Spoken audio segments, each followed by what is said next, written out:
তাদেরকে পড়াবো। আলিফ মাদের থেকে উদাহরণ বলুন হুজুর। মাকানা, এরকম আছে না হুজুর? মাকানা। আচ্ছা ময়দানা বলো তো দেখি আলিফ মাদ কোথায় আছে, কে বলতে পারবে? এই যে কাফে আলিফ মাদ আছে, তাহলে আলিফ মাদটা চেনাতে হবে। এই দেখো, এটা হচ্ছে জবরার বাম পাশে খালি আলিফ, এটা এইটুকু।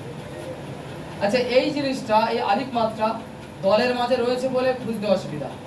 যদি দল থেকে আলাদা করে দিই, একজনকে আমি খুঁজতে চাইছি, মনে করুন এখান থেকে একজনকে, এই ব্যক্তিকে খুঁজতে চাইছি আমি, এই ব্যক্তি এখানে আছে আমি জানি না, আমি নিচেই আছি। আচ্ছা নিচে এসে সাথে সাথে আমি খুঁজে পেয়ে যাবো, নাকি আগে ভালো করে সামনে যে মাথা নাড়াতে হবে, ঘুরতে হবে, তারপরে আমি খুঁজে পাবো এই বসে রয়েছে। আর যদি এখন এখান থেকে সবাইকে আমি বার করে দিয়েছি, ওনাকেই রেখে দিয়েছি, তাহলে চিনতে পারবো কি পারবো না? তাহলে সবাইকে তাড়িয়ে দিন, মাত্র ওনাকে রেখে দিন, দেখুন খুঁজে পাওয়া যাবে কি যাবে না সহজে? শুধু ওনাকে রেখে দিন। বুঝতে পারলাম? যে শব্দটা আপনি লিখছেন, আরো দুই একটা শব্দ বলুন আপনারা।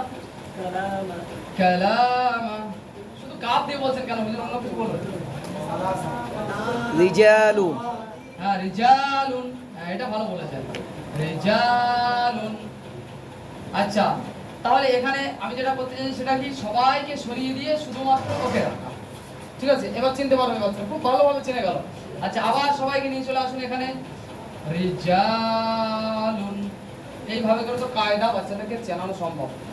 ওখানে যতগুলো মশলা আছে, অর্থাৎ যতগুলো এরকম ঘর আছে, প্রতিটা ঘরে আপনাকে আলিফ মাদের কায়দাটা বাচ্চাদেরকে দেখাতে হবে। যে এই যে জবর বাম পাশে আলিফ, কি করব এবার? এক আলিফ টান দিয়ে যা, কোথায় টানবো তাহলে? রতে না লামতে না জিমে? কোথায়? জিমে। জিমে টানবো। বাচ্চারা ফটাফট বলবে এরকম। তো প্রতিটা ঘরে প্রতিটা বক্সে বাচ্চাদেরকে এই কায়দাটা চেনানো, তাহলে দেখবেন বাচ্চারা খুব সুন্দরভাবে এখান থেকে চেনে যাবে। তো সর্বপ্রথম ফুটবল নেমে কিন্তু সাথে সাথে খেলা শুরু করে না, স্কিল দেখায়। আর সেই স্কিল দেখানোর কাজটা সর্বপ্রথম বইয়ে আছে। যেমন হামজা আলিফ জবর আ, কি আছে? হামজা আলিফ জবর আ আছে না? এই শুধু হামজা একা এসে আলিফ মাদ আছে, এখানে টান দিচ্ছে। এর বৈশিষ্ট্য ছিল কি? মাঠে নামার সাথে সাথে গোল হবে। আর যখনই গোল হয় দর্শকরা সবাই মিলে বলে গোল।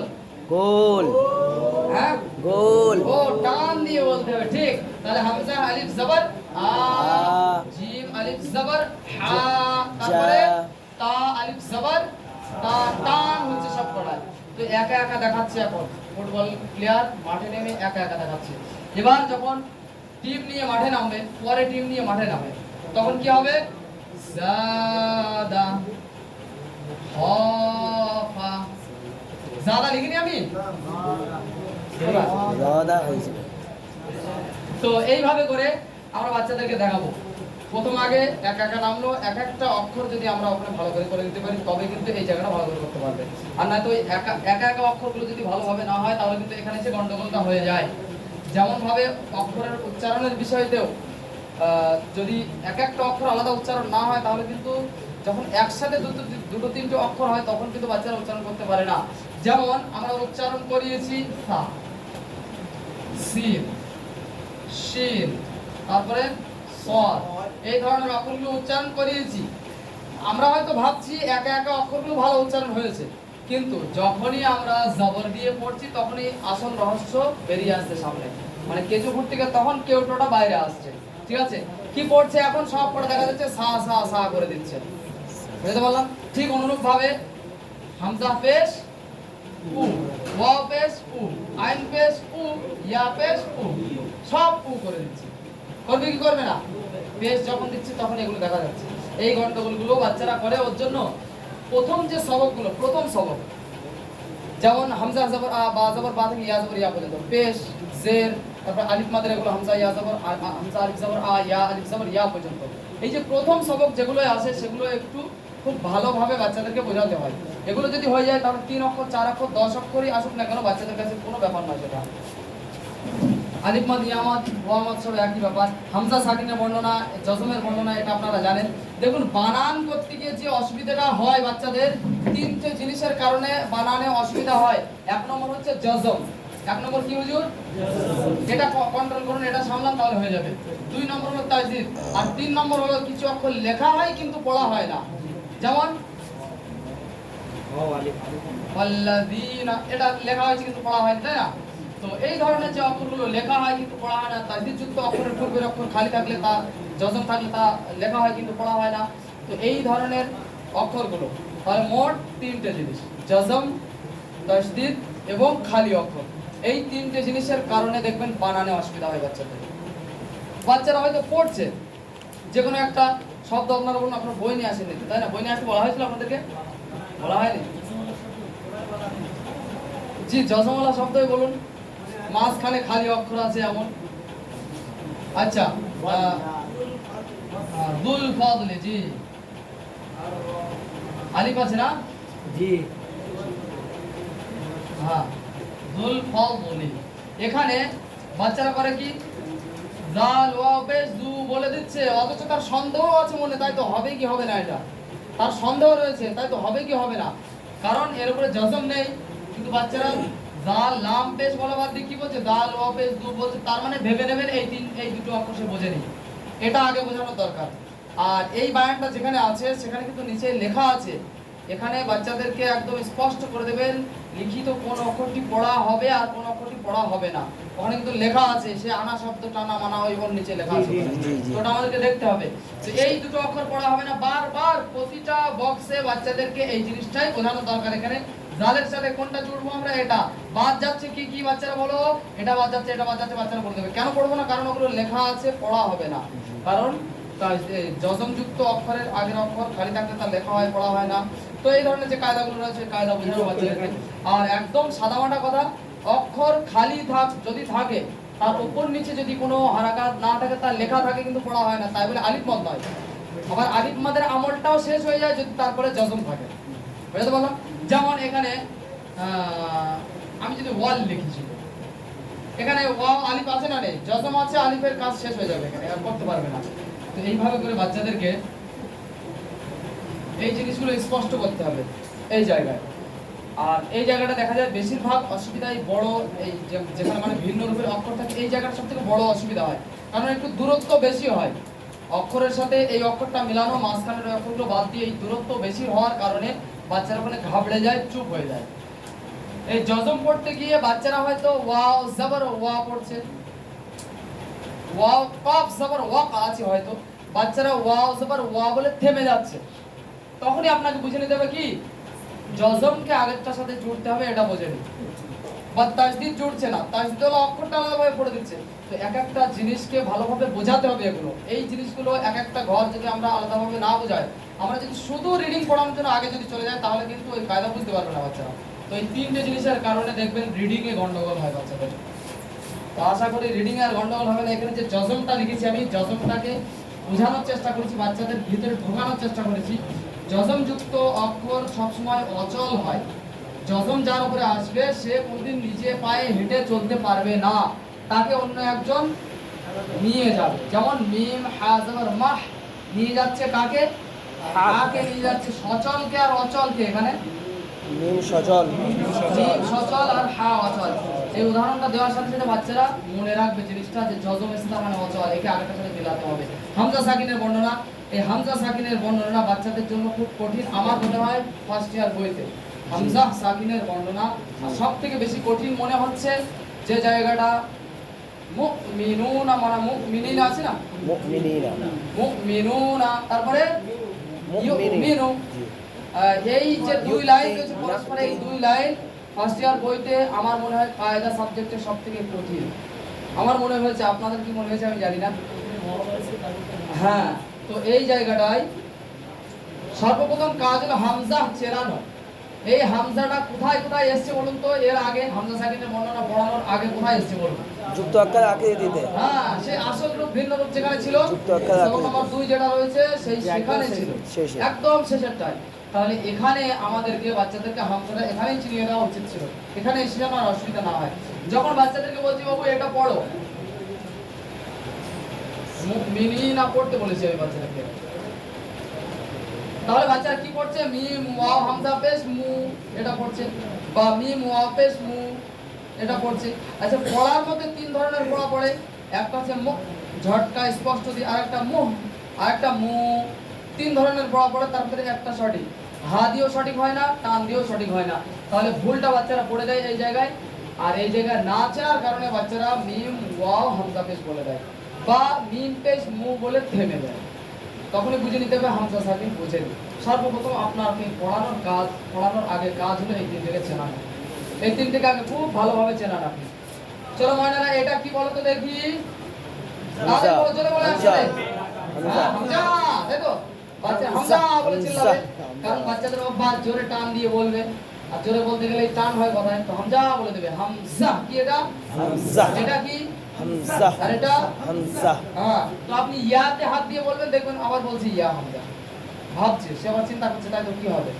তো এই হামজাটা হলো সব থেকে কুড়ে অক্ষর, অলস অক্ষরগুলোর ভেতর থেকে সব থেকে অলস কে? হামজা। সব সময় কারো না কারো উপরে চেপে আসবে। একা খুব কম চলে, ঠিক আছে? যেমন এর উপরেও চেপে আসে, অক্ষরকে না পেলে একে পায়, ঠিক আছে? অক্ষরকে না পেলে একেও পায়, তো এদের মাথায় চেপে বসে কখনো কখনো, কম জোরেরা এদের মাথায় চেপে বসে। আর কখনো কখনো অক্ষরের মাথায় চেপে আসে, তো অক্ষরের মাথায় দেখা যায় বেশিরভাগ এরা চেপে আসে। তো যে চেপে আসছে, তো নামটা কি তার হবে নাকি নিচেই যেটা রয়েছে যার উপরে চেপে আছে সেটার নাম হবে? যে চেপে আছে। যেমন আব্বা বাজার থেকে আসছে বাড়িতে, আর সাইকেলের বেলটা বাজিয়েছে, এখন মায়ের কাছে বসে আছে বাচ্চা, তাহলে বাচ্চা কি বলবে মাকে? ও মা, ওই দেখো আমার সাইকেল চলে এসেছে। কি চলে এসেছে? আব্বা চলে এসেছে। আমার আব্বা চলে এসেছে, সাইকেলের কথা কিন্তু বলা হবে না, বুঝতে পারলাম? ঠিক এইভাবে বাচ্চাদেরকে বোঝাবেন। হামজা যেন এটা হার হালতে বলে, হামজা না বললে কিন্তু গন্ডগোল। ইয়ার উপরে এসেছে কিন্তু ইয়া নয়, ওয়াওর উপরে এসেছে কিন্তু ওয়াও নয়, হামজার উপরে আছে কিন্তু আলিফ নয়, ওটা হামজা।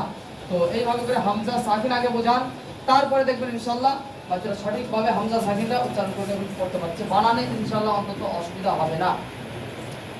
আলিফ আল ইয়ামাদ ওয়ামাদ খাড়াজের উল্টা পেশ দুটো একই সমান। ওই সমান বোঝাতে গিয়ে আমি পয়সা দিয়ে উদাহরণ দিচ্ছি, 10 টাকার নোট আর 10 টাকার কয়েন, ঠিক আছে? আপনারা যে কোনো জিনিস দিয়ে আপনারা উদাহরণ দিতে পারেন, যেন এটাকে ভারী না মনে করে, যার কারণে আমি এখানে কি করেছি, টাকা দিয়েছি। আলিফ মাদ এবং খাড়া জবর, এ তো বিষয় আলাদা আছেই।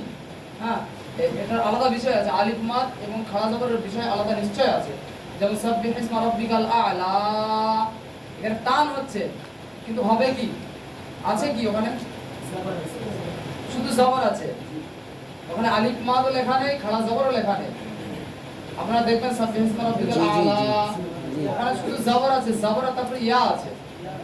বাচ্চারা প্রশ্ন করে এগুলো, যে এখানে তো আলিফ মাদ ওয়া মাদ খাড়া জবর কিছুই না, আপনি টান কেন দিলেন? এখনকার বাচ্চারা এতটা অ্যাডভান্স, ঠিক আছে? খুবই চালাক এখনকার বাচ্চারা, মানে আপনাকে গোল খাইয়ে দিতে পারে এখনকার বাচ্চারা, এত চালাক, ঠিক আছে?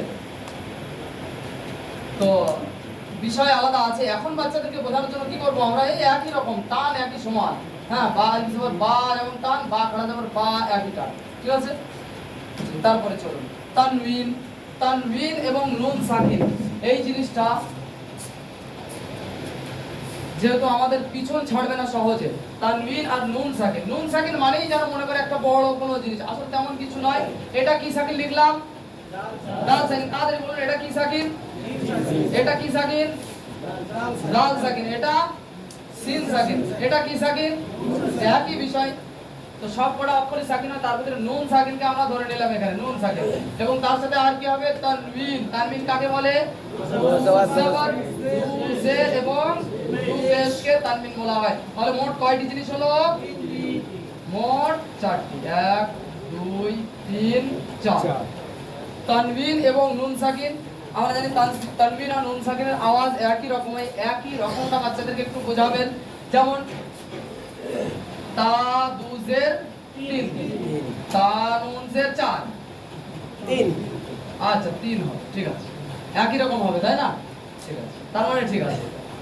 তো একই রকম আওয়াজটা হয় যেহেতু, আর এটা সেই যেখানে কি আছে, কিসের বর্ণনা, বেশ নুনে পুতনির বর্ণনা, ওখানে কিন্তু বুঝতে গেলে একটু ভেঙে ভেঙে নুন সাকিন লাগিয়ে দেখলে বোঝা যাবে ওই জায়গায় গন্ডগোল হয় ওখানে পরে বাচ্চারা। তো তানবিন নুন সাকিন একই রকম। আচ্ছা, তানবিনের আওয়াজ নাকে যায়, এরকম কোথায় লেখা আছে? 1 নম্বরে লেখা আছে না 2 নম্বরে? 2 নম্বরে। হ্যাঁ, 2 নম্বরে। 2 নম্বরে তানবিনের আওয়াজ নাকে যায়। আচ্ছা বলুন, তানবিনে গুন্না হবে কি হবে না? তানবিনে গুন্না হবে কি হবে না?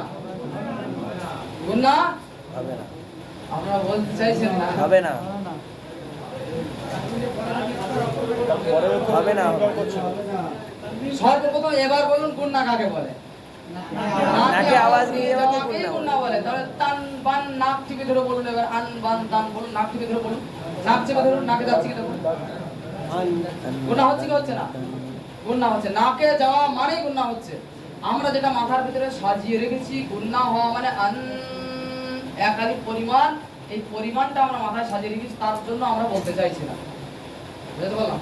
আসলে কিন্তু মানে নাকে যাওয়ার মানে কিন্তু একালিপ টানের গুন্না নয়, আর গুন্না মানে যে একালিপ টান তাও নয়।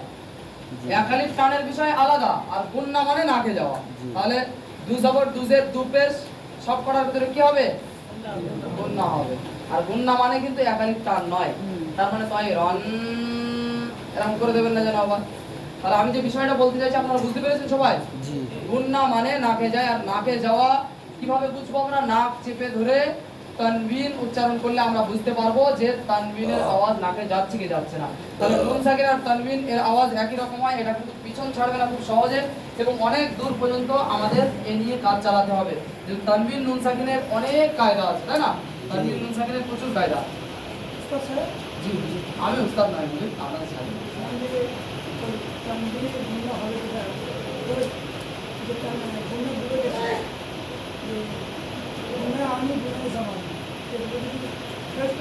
গুন্নায় অত কেরাতের দক্ষতা আমার নেই, আর আমি কি বলছি ওই ওই বিষয়গুলো আমি সঠিক জানি না। যদি আপনার ভালো জানা থাকে আপনি আসুন, এসে কাছে জানেন না, ওটা না বিষয় না। বিষয় হচ্ছে ও অ্যাডভান্স বিষয়গুলো আমাদের প্রয়োজন খুব একটা পড়েও না বাচ্চাদের পড়ানোর ক্ষেত্রে। আছে অনেক বিষয় আছে। এটা কলকলা, কলকলা আমরা কি মনে করি? কলকলা যে কলকলার অনেক ভাগ আছে, আমরা তো ওই বিষয়ে যাবো না। নুনে পত্নী, ওখানে নোর একটা কায়দা রয়েছে, সব কায়দা আমাদের বোঝানোর দরকার নেই। সব বিষয়গুলো আমাদের জেনে রাখা ভালো, নিজেদের ভিতরে আলোচনা করবেন নিজেরা। না, আমি কি বলছি বলছি বিষয়গুলো এখানে উদ্দেশ্য নয় এখন আমার, আর ওই বিষয়টা আমার জ্ঞানও নেই।